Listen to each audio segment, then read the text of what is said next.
Hello, everybody. My name is Tim Lone. I'm a personal trainer at Anytime Fitness in Urbandale, where I've been working as a personal trainer for about the last 3 years. Today, I've been asked to share my weight loss story with you. So, just before I get started, in a nutshell, about 5 years ago, I was tipping the scales at about 280 pounds. Over the 3 years after that, I worked my way down to 185 pounds. Was the lowest that I got before I started to put on muscle and put on more of the good weight. So I just wanted to kind of give you that story in a nutshell, and then kind of talk about what led me to the point where I needed to start losing weight and paying more attention to my health. So my weight loss story started in 2016, January of 2016, but really the story began several years before that. So and even prior to that, I'd kind of been bigger my entire life. In high school, I was played on the offensive line for the football team, and was always a little bit bigger. But back then, I was lifting a lot of weights. I was working out very frequently, about 4 or 5 times a week. So even though I was bigger, I was still in really good shape and was pretty happy with where I was. Once I got done playing football, my weight started to yo-yo, go up and down. But for the most part, for most of that time, my weight fluctuated between about 240, 250, somewhere in there. Once we got to 2013, that was where things kind of took a turn for my weight. In December of that year, I ended up losing a very good friend of mine to cancer.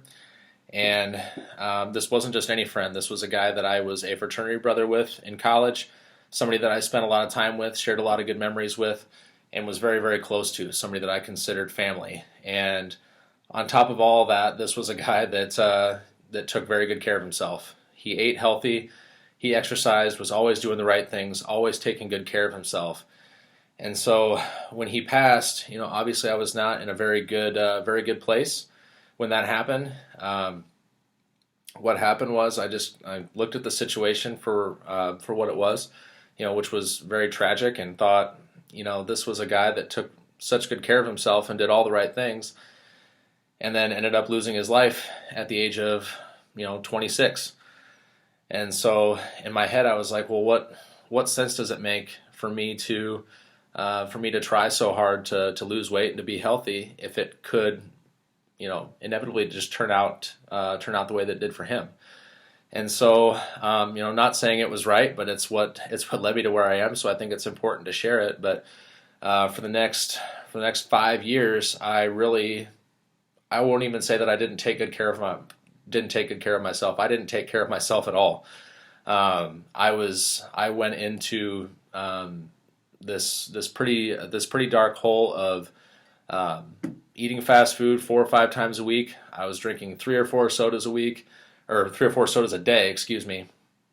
I was almost 100% inactive. I never went to the gym. I had a membership that I never used for several years, and just gradually watched my weight climb and climb and climb.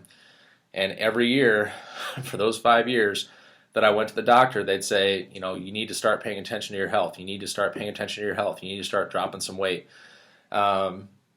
While all that was going on, my wife and I were also trying to start a family. And, we were unsuccessful at that for the first several years. And I knew in my head, no doctor told me this at the time, but I knew in my head that, if I was not taking good care of myself, that it was not going to help matters in that regard. But I still just kind of ignored it. I was afraid to try. I was afraid to, fall on my face. I knew for years that I needed to eventually pay attention to it, or it was going to catch up to me, but I didn't do it. I ignored it for 5 years, and just thought, I kept telling myself, lying to myself and saying, well, you've always been big. The people that love you are going to love you no matter what, which is true. But it bothered me. I didn't like the way that I looked. More important than that, I didn't like the way that I felt. Going up and down the stairs and being out of breath, and being out of breath from walking to your car and to your office can be a very defeating feeling. and it took a toll on me until one day I literally snapped in a good way. And I'll never forget it.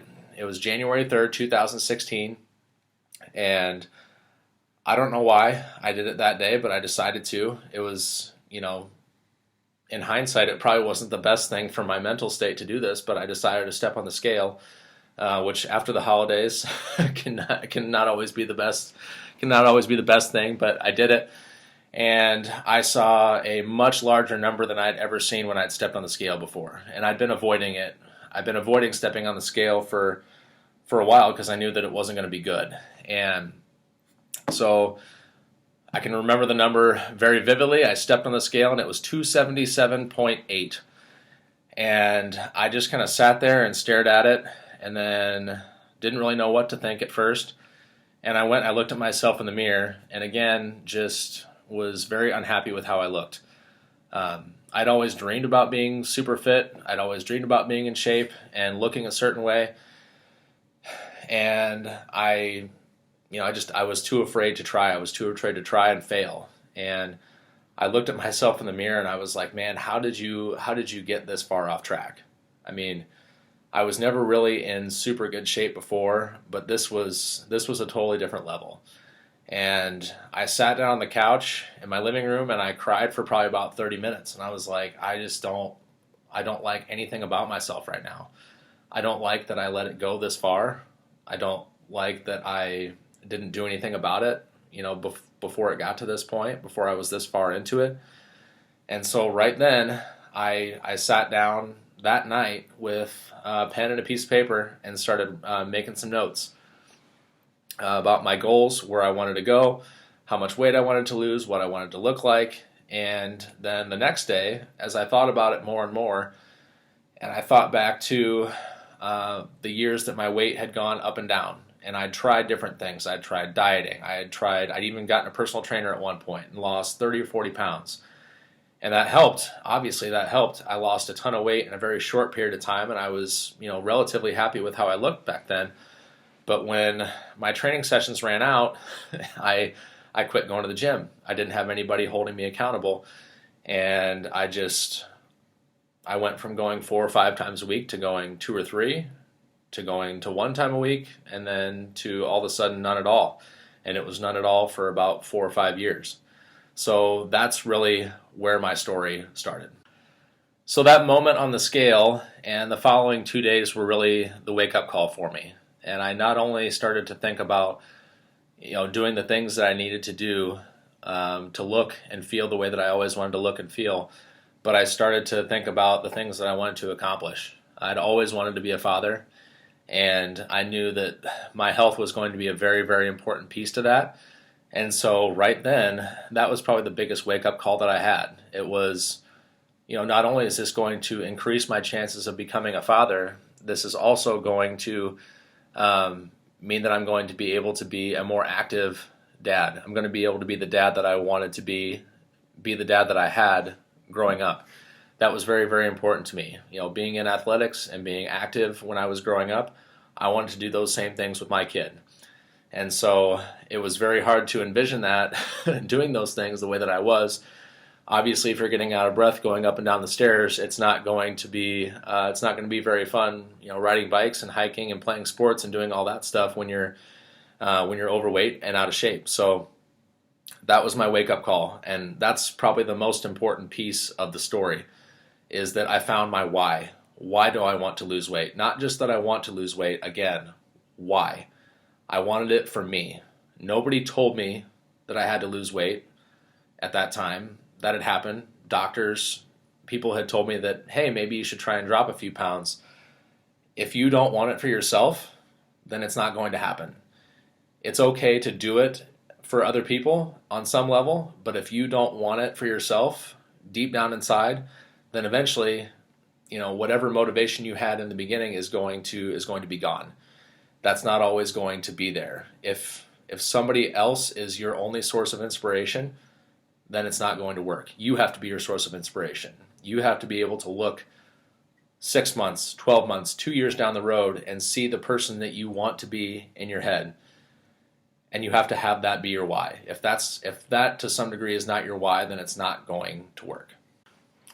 So once I found my why and I knew that I had that motivation, I had more motivation than I'd ever had in my entire life, I was going to have that fuel to drive me forward. So the next thing I needed to do was I knew that I needed to make a plan, because I tried going at it off the cuff before and taking it day by day, and it didn't really work. So I knew that I needed to make a list of several different things. So as I touched on earlier, those first couple days, I sat down with a pen and paper and I wrote down goals.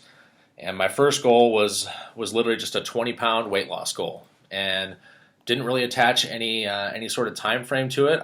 That's what I wanted to lose. That was going to get me back down to where I had been for several years, where I had been comfortable. And I thought, if I get there, we'll reevaluate, we'll see how things are going, and we'll go from there. So I set goals. I made a list of the things that I knew I was going to need to do in order to get there. So that was going to mean mostly changing the way that I ate. I knew that I couldn't drop the weight that I wanted to by continuing to eat fast food and drink a bunch of soda every day.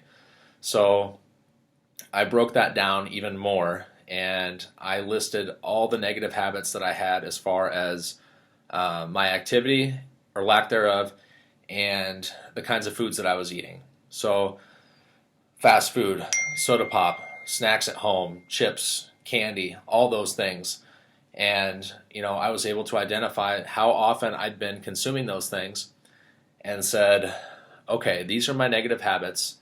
This is what got me to where I am over the course of the last, 5 years. What do I need to do? I had tried in years past to make this complete 180 and go from doing all those negative things and consuming things that weren't good for me and eating too much and all that stuff. And the 180 approach did not work for me.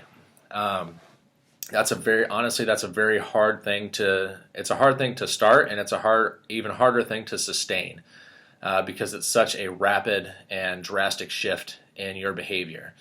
So I was like, I'm going to try this. I'm going to try something different. I'm going to try simply reducing my negative habits one by one, and I'm going to try increasing the good things that I need to do. So increasing the good things that I needed to do, obviously I knew going to the gym and exercising was going to need to be a part of that. So I was like, I'm not going at all now, so going even once or twice a week is going to make a difference. So I was like, I'm going to start exercising 2 or 3 times a week. Didn't have any plans to go and join a gym at all at that point. I just knew that I needed to get moving. The other thing that I knew I needed to do was to start with my most negative habits, which was fast food. So being in my car all day long, meal prep was a challenge. I knew it was going to be a challenge because it was way more convenient to just stop at Casey's or Come and Go or wherever and get a sandwich, get a burger, get a couple slices of pizza and a couple of sodas, and be set for the next few hours. I knew that was going to need to change. So I was like, well, I'm doing those things 4 or 5 times a week right now. What if I just tried reducing it by 2, reducing my frequency of those things by 2? So I went from, in the next couple weeks, I went from eating fast food 4 or 5 times a week to only eating it maybe 3 or 4 times a week, and bringing my lunch from home for those other 2 days. And, then moving on to the next thing, it was reducing the amount of soda that I drank. So going from 3 or 4 a day to down to maybe 2 a day. And that's how I started. And every couple weeks, I reduced the bad and increased the good. Very simple, but it was very effective. Eventually down the line, about 2 or 3 months down the road, I was only eating fast food maybe once or twice a week. Not only was I decreasing the frequency, but I was also paying more attention to the things that I was consuming and putting in my body. Because at the same time that was going on, I was also starting to go to the gym. And I was starting to exercise. And I noticed that, on the days that I had eaten fast food, that my workouts were not nearly as productive. I didn't feel quite as good. I was sluggish. But the days that I did bring my meal from home, the days that I did pay attention more to what I was eating and putting in my body, that I felt much better. I was much more productive. I was able to work out for a longer period of time and do things that were more intense. So that really is something that helped me stay on track and keep moving the needle in the right direction. Okay, so the next thing that I wanted to talk about is the gym portion of my journey, which ended up being something that lasted much, much longer than what I thought it was going to. Initially, when this started, or how it started, was about a week or two into these new healthy habits. I got a phone call from my brother, and at the time he was a member at Anytime Fitness in Beaverdale, over on Beaver Avenue, and he said, hey, the gym is doing this 6-week weight loss challenge.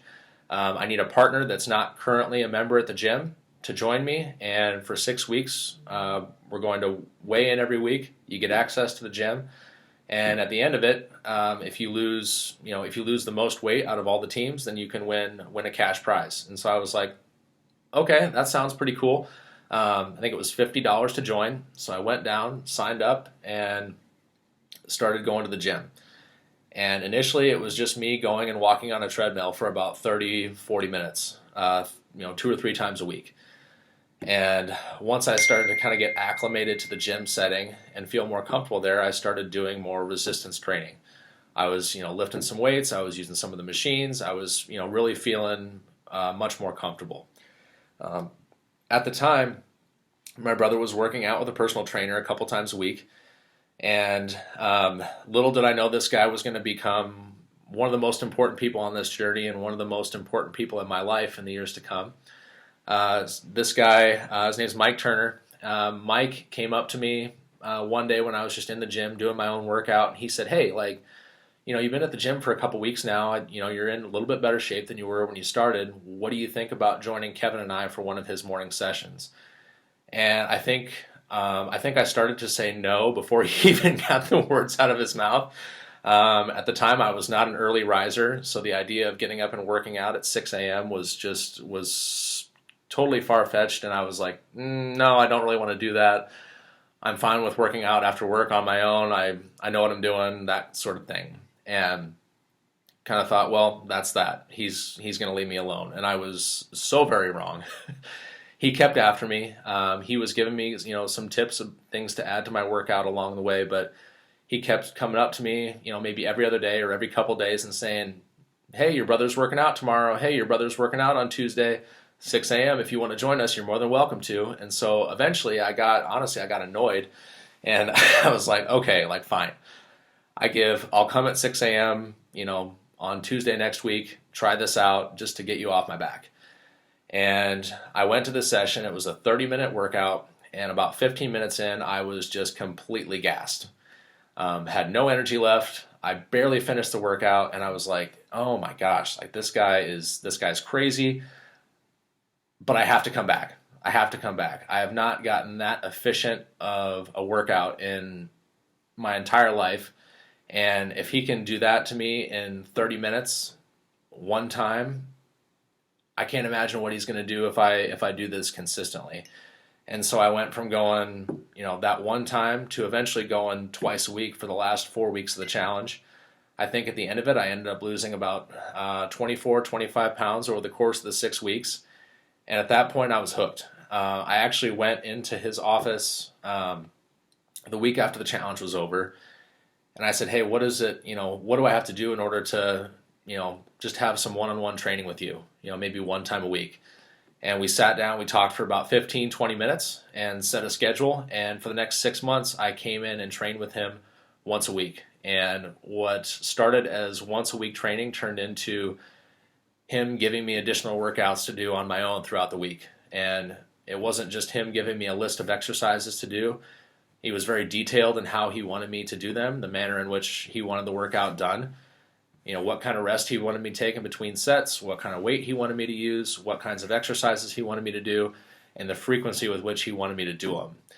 And that hooked me even more. And I got maybe a month or two down the line, and I lost another, 10, 12 pounds. And at this point, I was, 15 pounds beyond my initial goal. And I was like, man, this feels great. I want to see how far I can take this. And I just kept going. And it went from, one time a week to him writing workouts for me. And then eventually, about 2 or 3 months in, I started going into his office about every other day and saying, "Hey, I'm working chest today. Can you write me a quick chest workout or give me a couple exercises to do that I haven't thought of?" And just kept feeding me information, and I was addicted to it. I was addicted to working out. I was addicted to bettering myself, and that was the beginning of what was a very beneficial, very fruitful friendship for me. And it was maybe about 4 or 5 months in, and I was still on the heavy side, but I was in much better shape. I was down about maybe 40 or 45 pounds. Very happy with where I was physically. Much happier with how I looked.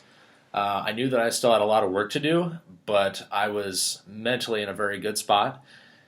And one of those Mondays that I came in for a workout, I'll never forget it. I'm pretty sure he tried to kill me, but after about 30 minutes, I was laying on the floor in the gym, completely exhausted. I had nothing left in the tank.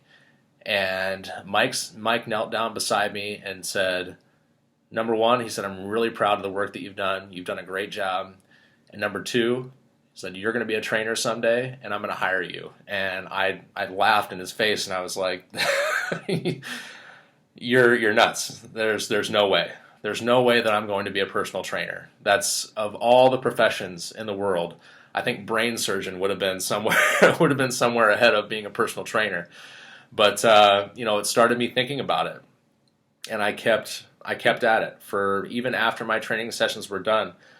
I continued to ask him for advice. I continued to ask him for pointers and for information to help me, be even more and more dialed in and continue along this journey. And it was maybe about a year and a half, 2 years into it. He gave me a free session for my birthday, and I came in, and it was a very similar one to when I had the initial conversation with him about personal training, and just completely destroyed me in 30 minutes. But I was, at that point, I was much more well equipped to handle it. But same result. I was laying on the turf after the workout was over, and he said, "I know I talked to you about this once before, and you said you didn't want to do it, but," he said, "I think that you would make a really good personal trainer." He's like, "I think you could make a very good living doing it, and I think that your story would be able to help a lot of people." He said, "There's a lot of folks that come in that were in the same kind of shape and have the same kind of story that you had. Obviously, everybody's story is different, but you can identify with them in a way that not every trainer can."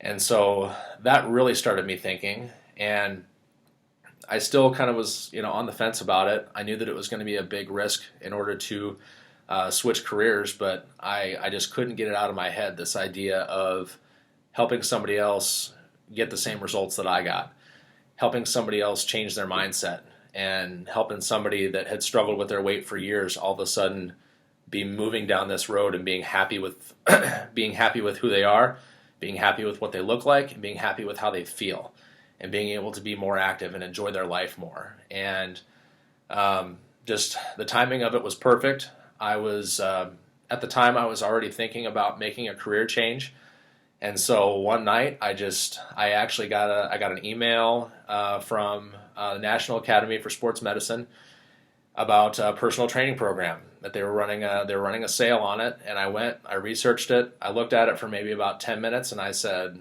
"This is what I want to do. I want to take a shot at this. I don't know if it's going to work out, but if somebody that's been in the field for 15 years has that kind of faith in me, then I think it's worth a shot." And so I signed up for it, signed up for the class, and about 2 months later, I took the test, passed the test to get my personal training certification. And maybe about 2 weeks after that, I got a call from the gentleman that owned the Anytime Fitness location in Beaverdale, and he had just purchased the Urbandale location a few miles down the road, and said, "We want to get a personal training program going here. I know your story really well. I've seen you in the gym. I think that you could help a lot of people. Why don't you come in tomorrow for an interview?" This was maybe 3 or 4 days after I'd gotten my certification. I went in the next day for an interview, and I started the following day. So literally less than a week after I had gotten my certification, I was now working as a personal trainer. And there was a lot of bumps in the road. A lot of struggles initially, but thankfully I had, again, somebody that had been in the field for 15 years be able to help me and, move me down that road much the same way that he did when I was trying to lose weight. And it's been, as I said, it's been a struggle at times, but certainly it has been one of the most gratifying things in my life to be able to help people find the person inside of them that was always in there that they always wanted to let out. So that's my story. I hope that this has been inspirational in some way to you. Hopefully, a lot of these things will be able to help you. I know we're planning on doing another video in the coming weeks, talking more about the benefits of exercise and personal training and how that can help with weight loss and your health. But for now, I hope you enjoyed the video and hope you have a great day. Have a good one, everybody.